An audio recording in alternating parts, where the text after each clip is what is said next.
दूसरे स्टेशन को ढूंढ तो आगे बढ़ती है और कैट को जिमी की आवाज भी सुनाई दे रही थी। जिमी द्वार किलर को ढूंढते हुए उसी ट्रेन के अंदर जाता है और यहाँ पर जिमी को सिक्योरिटी गार्ड की डेड बॉडी भी दिखाई देती है। तब तक वहाँ पर कैट भी आ चुकी थी और अचानक वही किलर ट्रेन के ऊपर से जिमी को पकड़कर उसका गला काटकर उसे भी जान से मार डालता है। इसे देखकर केट डर के मारे उसे पुराने टनल तक आ जाती है, लेकिन वहाँ पर पानी भरा हुआ था। वो इसलिए केट स्टे से ऊपर नहीं जा पाती है और पानी में गिर जाती है।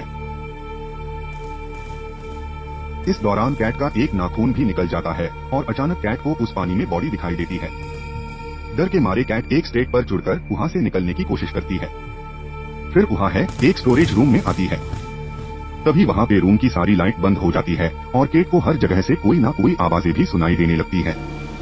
फिर केट एक जगह पर बैठकर हम अपने टॉर्च को ऑफ कर देती है, लेकिन जब वो टॉर्च को जलाती है तो उसके सामने वही किलर एकदम उसके सामने आके खड़ा हो जाता है और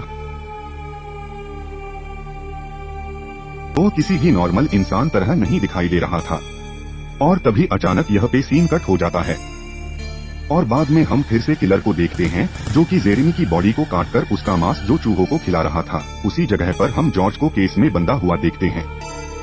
फिर किलर जॉर्ज को मरा हुआ समझ रहा था, लेकिन जॉर्ज अभी भी जिंदा था, तो इसलिए किलर पास में मर चुके सिक्योरिटी गार्ड की डेड बॉडी को अपने साथ में ले जाता है, क्योंकि वो बस मरे हुए इंसान का ही मांस खाता था। फिर किलर के जाने के बाद में जॉर्ज एक दूसरे से बातें करने लगते हैं।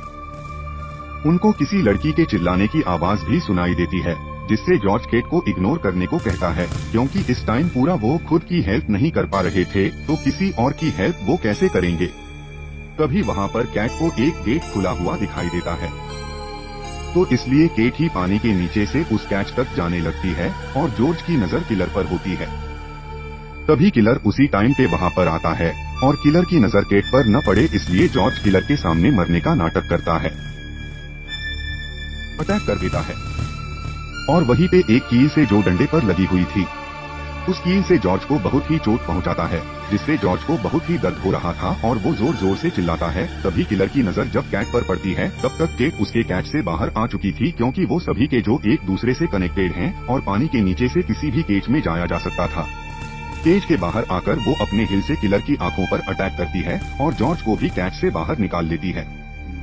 वो दोनों वहाँ से निकलकर भाग जाते हैं और एक जगह पर उनको एक लड़की की डेड बॉडी दिखाई देती है। तो वहाँ से आगे जाकर वे दोनों देखते हैं कि सर्जरी साइड 12 नंबर का रूम था। वे उस रूम में अंदर जाते हैं। वहाँ पर कुछ नेम प्लेट के साथ में बच्चों और कुछ टेस्ट ट्यूब में अनजाने छोटे छोटे बच्चों की डेड बॉडी थी, जिसे देखकर दोनों बहुत ही ज्यादा शॉक्ड होते हैं। फिर पासी के एक रूम में कैट को मैंडी दिखाई देती है, जिसको उस किलर ने बहुत ही टॉर्चर किया हुआ था। उन दोनों को ऐसा लग रहा था कि मैंडी अब मर चुकी है, तो इसीलिए दोनों उस रूम से बाहर आ जाते हैं। लेकिन यहाँ पर हम देखते हैं कि मैंडी अभी भी जिंदा है, लेकिन दर्द के कारण वो कैट को आवाज नहीं दे पा रही थी। इधर कैट और जॉर्ज जिस डोर को खोल रहे थे, उस डोर के पीछे एक दीवार होती थी और वहाँ से निकलने का कोई भी रास्ता उनको मिल ही नहीं रहा था। उनमें से एक दीवार के पीछे एक टनल भी थी। वो दीवार पर एक हॉल भी था। तभी जॉर्ज उस दीवार को तोड़ देता है। वो दोनों उसी हॉल से दीवार के दूसरी तरफ चले जाते हैं। यहाँ पर किलर ने उन दोनों को जाता देख लिया था, लेकिन किलर उनका पीछा नहीं करता है। फिर वो मैंडी की आवाज सुनकर उसके पास में जाता है। उसके बाद में किलर खुद को डॉक्टर के कपड़े पहनता है और फिर किलर एक चाकू से मैंडी के प्राइवेट पार्ट में डालकर उसे बहुत ही दर्दनाक और बुरी तरीके से मारता है। किलर उन्हीं बेबी को देख रहा था। वो बेबी के होने की आवाज भी इमेजिन कर रहा था और वहीं पर हम एक डॉक्टर की फोटो को भी देख पाते हैं। तो आखिर ये डॉक्टर कौन है, यह हमें आगे पता चलेगा। मैंडी की चीखें जॉर्ज और केट को भी सुनाई दे रही थी और केट समझ जाती है कि मैंडी अभी भी जिंदा थी, लेकिन जॉर्ज ने उससे झूठ कहा था। फिर कुछ दूर जाने के बाद में दोनों को एक अंडरग्राउंड ट्रेन का डिब्बा देखते हैं और अंदर जाने पर उनको मैंडी का डॉग भी मिल जाता है।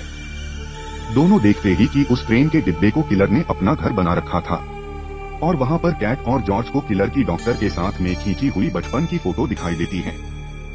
तभी उनको बाहर से कोई आवाज सुनाई देती है, तो जॉर्ज को बहुत ही गुस्सा आने के कारण वो सारी विंडो को तोड़ देता है और तब भी बाहर उन्हें कोई नजर नहीं आता है। फिर वहाँ से आगे बढ़ने की बातें कर ही रहते हैं कि तभी केट देखती है किलर जॉर्ज के ठीक पीछे खड़ा ही हुआ था। केट जॉर्ज को कह पाती उससे पहले किलर जॉर्ज पर अटैक कर देता है, लेकिन इस बार जॉर्ज किलर को बहुत मारता है। कैट भी किलर को एक हथियार से जान से मारने वाली थी, लेकिन जब किलर मैंडी की बातों को और जिमी के नाम को रिपीट करता है, तब कैट किलर को मार नहीं पाती है और उसी मौके का फायदा उठाकर किलर जॉर्ज का सर को सामने दीवार पर लगे हुए एक लोहे में घुसा देता है। वह लोहा जॉर्ज के सिर के आर पार हो जाने से जॉर्ज की उसी टाइम पर मौत हो जाती है। फिर केट भी वहां से अपनी जान बचाकर भागने लगती है। उसके बाद एक समय पर किलर कैट के पास में आ भी जाता है, लेकिन कैट एक ट्रेन को वहां से गुजरती हुई देखती है और उसकी पीछे भागने लगती है, जिस तरफ से भागने की कोशिश कर रही थी। किलर उसके सामने आकर उसके ऊपर अटैक करने लगता है और एक टाइम पर किलर कैट को पकड़ लेता है। तभी कैट उस किलर का नाम उसके हाथ पे बंधे बैंड पे लिखा हुआ देखती है। कैट उस किलर को उसके नाम से यानी कि ग्रेग कहकर बुलाती है। तभी अपना नाम सुनकर ही किलर को और ज्यादा गुस्सा आता है और उसी मौके का फायदा उठाकर कैट वहां पे पड़े आयरन ड्रॉ से किलर पे बहुत ही जोर से वार करती है। वह आयरन ड्रॉ एक चैन से जुड़ा हुआ था और किलर उस आयरन ड्रॉ को अपनी बॉडी से निकाल नहीं पा रहा था। तभी कैट उस चैन को रेल लाइन के दूसरी तरफ फेंक देती है। तभी किलर कैट को मारने वाला था, लेकिन उसी टाइम पर ट्रेन से वो चैन खींच जाती है और बाद में किलर का गला कट जाता है और इसी से किलर की यानी कि ग्रेग की वहीं पर मौत हो जाती है। फिर कैट उस ट्रैक को पार करके उस प्लेटफॉर्म तक आती है और वहां पर आकर वो एक जगह पर डर के मारे बैठ जाती है। तभी उसके पास में मैंडी का डॉग आता है। यहाँ पर किलर ने केट के अलावा सभी को मार डाला था। ये सारी बात सोचते सोचते सुबह हो गई और स्टेशन में लोगों का आना जाना शुरू हो गया।